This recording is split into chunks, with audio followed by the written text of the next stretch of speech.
Alors c'est du délire, c'est l'histoire de Groupie du Pianix qui rêve de devenir le plus grand barde de toute la Gaule. Et là il tombe sur Sérotonine, qui elle aussi a un rêve.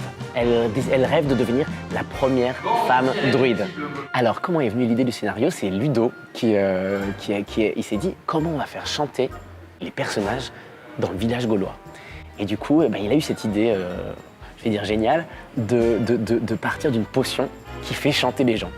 Et si on se met à chanter en comédie musicale, c'est pas du tout un artifice, c'est que les émotions de nos personnages deviennent tellement fortes qu'ils trouvent plus d'autres moyens que de chanter. Et Sérotonine, qui, donc cette druidesse, mais qui est particulièrement en pâte à partir du moment où elle fait la rencontre de Groupie du Pianix, se dit c'est son mode de communication, donc je vais me mettre à chanter aussi. Quand on crée un spectacle d'une telle ampleur, c'est un travail qu'on a fait sur 3 années.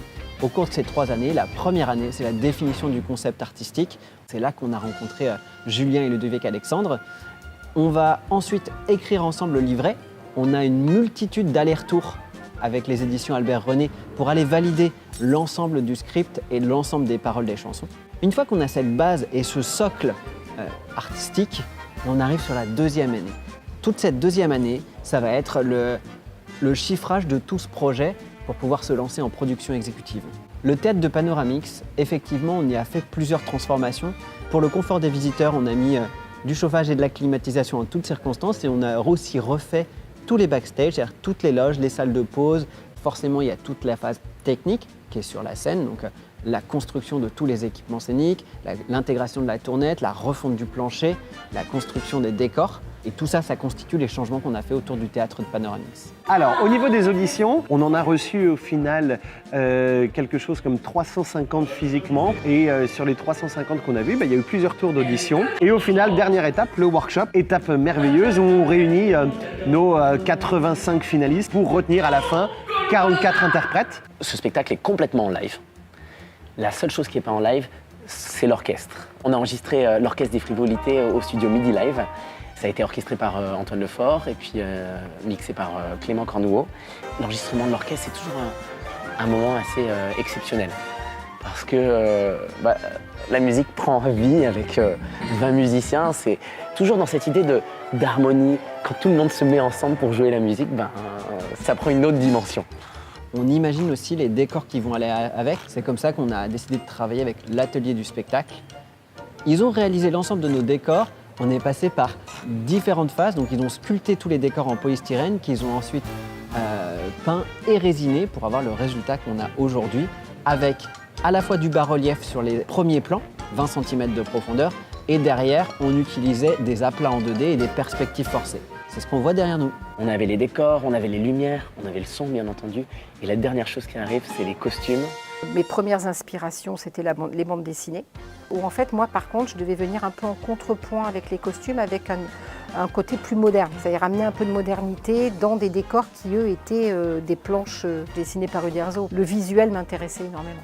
Je travaille quand même toujours avec des livres d'histoire du costume. Alors, bien sûr que le Centurion et les Légionnaires, c'était évidemment inspiré par Uderzo, mais je regarde quand même toujours comment étaient les Légionnaires dans l'Antiquité. Sur ce spectacle, je me suis énormément... j'ai beaucoup puisé dans les recherches textiles. À partir du moment où c'est bon, où moi ça me satisfait, où l'artistique valide le visuel, à ce moment-là, on lance la fabrication. Si on fait un seul costume, il y en a peut-être pour 6 jours de travail. Après, quand on les fait en série, c'est-à-dire quand on en fait plusieurs, évidemment, on va gagner au niveau du montage. Donc ça prendra un petit peu moins de temps. Et puis, il y a des costumes qui peuvent prendre une journée ou 2. Enfin, j'ai 28 personnages par show, quoi. Voilà. Et comme il y a 4 castes, j'ai calculé, ça fait à peu près 130 costumes. La comédie musicale C'est du délire, c'est un peu inédit pour le parc Astérix. Déjà, parce que c'est un registre qu'on n'a jamais exploré jusque-là. Pourquoi? On pense l'ensemble de nos spectacles par rapport à une carte des spectacles qui apporte une diversité.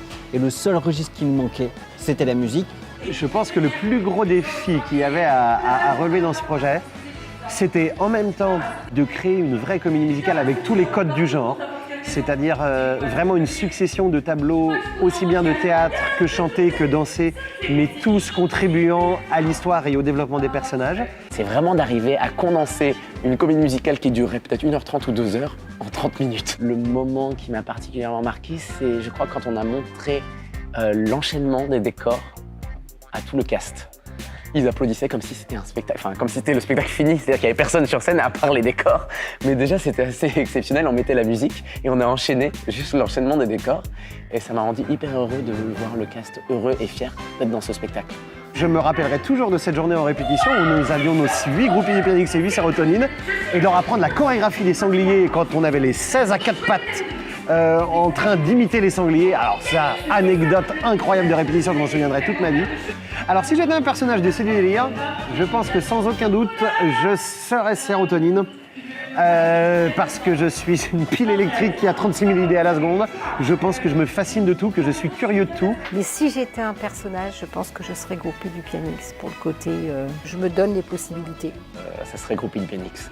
Il y a des expressions d'ailleurs que j'utilise, même quand je dirige, c'est des expressions qui sont dans le spectacle. Moi j'adore le côté niais de Chapeau Pointus. Je trouve qu'on a certains comédiens qui l'incarnent à la perfection. S'ils aiment l'univers de la BD, s'ils ont envie de rigoler, s'ils ont envie de s'amuser, s'ils ont envie de rêver aussi, de rentrer vraiment dans cet univers de BD, s'ils ont envie d'avoir des émotions, venez voir le spectacle, je pense que vous ne serez pas déçus.